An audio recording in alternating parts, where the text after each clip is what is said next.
Ý ơi, Thái chào nhau chưa? Chào bà đi. Chống cẩn ơi nè. Chống cẩn ơi. Tận hơi giờ lớn lú à. Xa bóng lao nữa này. Xa bóng lao. Nó con ơi. Xa ngôi cái nữa.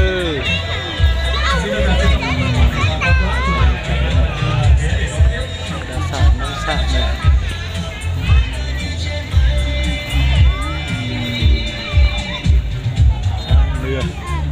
Hả?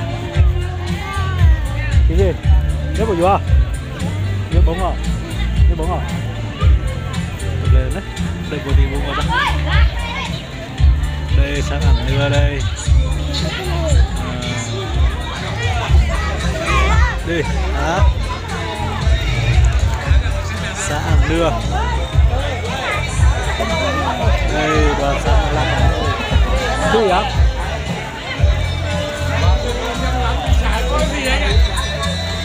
Lạ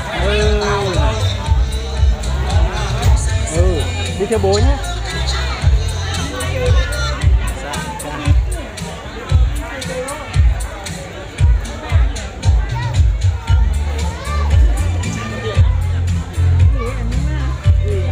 Nhiều he.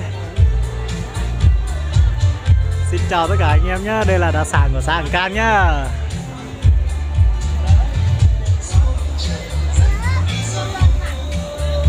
Đẹp thế cậu? Của mình thì chỉ có rông đèn này, củ sám này. Đây là củ sám, đây là củ rông.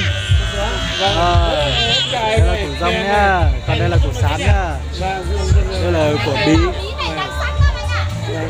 Đây là bí đỏ, còn đây là bí xanh, bí đao này. Có trứng này, có khoai sọ này, có mật ong này, có ớt này. Đầu dây thịt chó rồi. Dây thịt chó.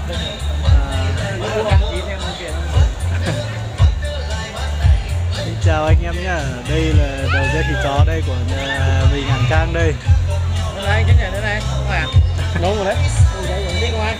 Không, không phải của bà. Của em. Nó giống nhau. Gần giống nhau nhỉ? Gần giống nhỉ? Chú cháu à? Anh với anh này. Đúng rồi. Đây là cái cài nó ở phía đó vòng lai tế nữa nè.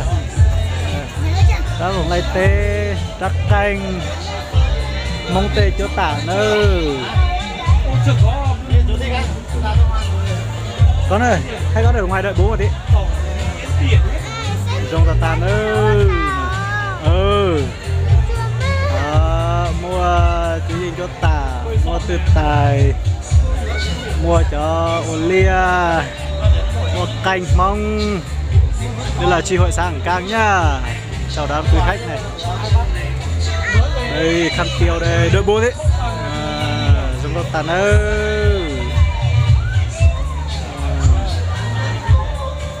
Chiếc khăn peo này, chiếc khăn peo của chị em phụ nữ người Thái này.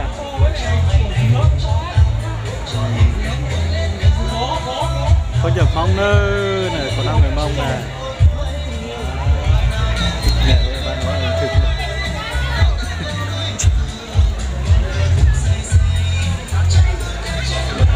Ra hàng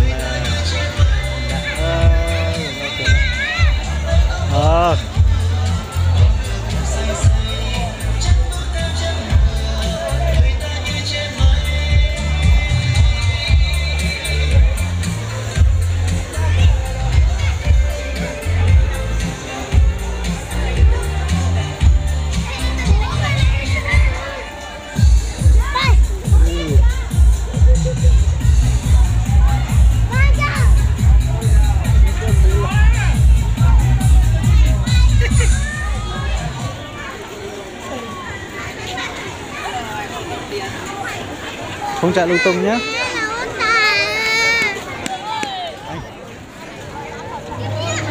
Chưa hết đâu, một tí nữa vẫn còn mà.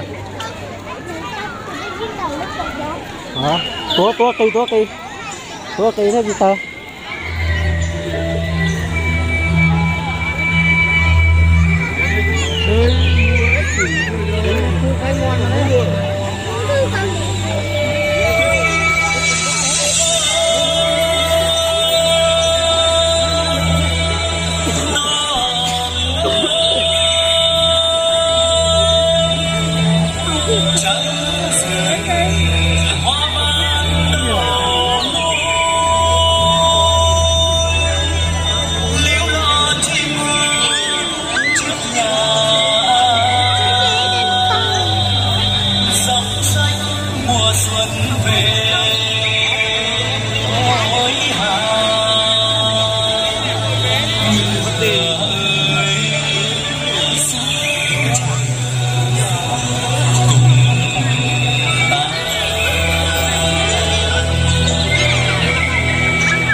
Anh à, em vừa vào.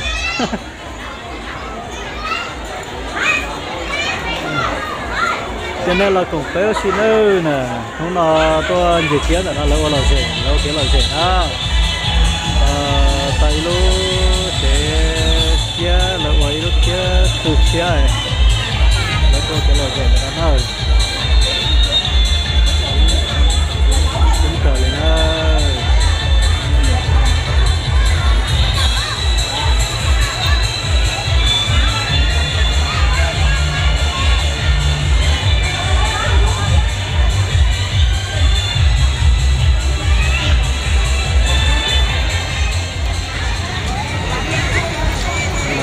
Chỉ là sáng một đàn nha.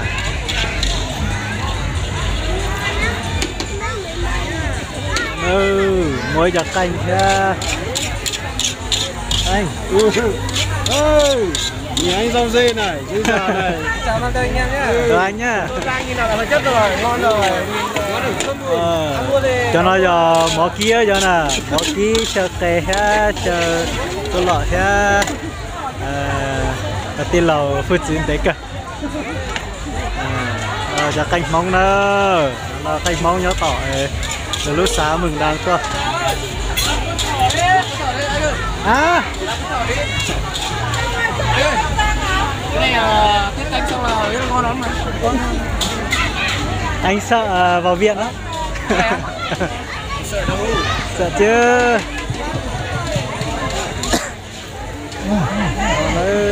Gạo này, ép này, gạo mua bát chơ chỉ cho lia thia, mua rau mông thia, cho nó chắc củ nữa cho này, chắc củ chơi điện tù nữa, cho nó bát chơ điện tù, mua thịt chó, mua chua, lấy một chua thia, mua một nọ nữa, không có đang mà. Mua rau mũ một nọt kia. Chào bạn. Con à?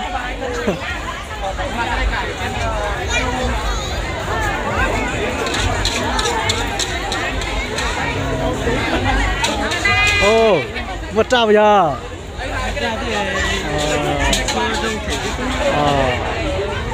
100 mong kia 1 triệu thế đó.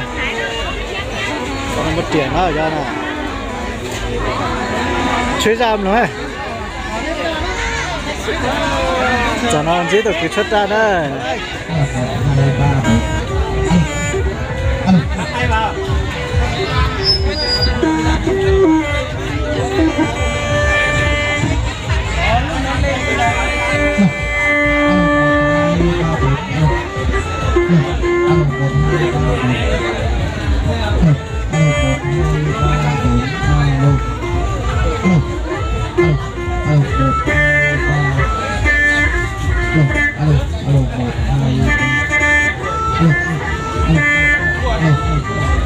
Sốt ra đó. Sốt ra lẩu rể cả đó. Thế nào em?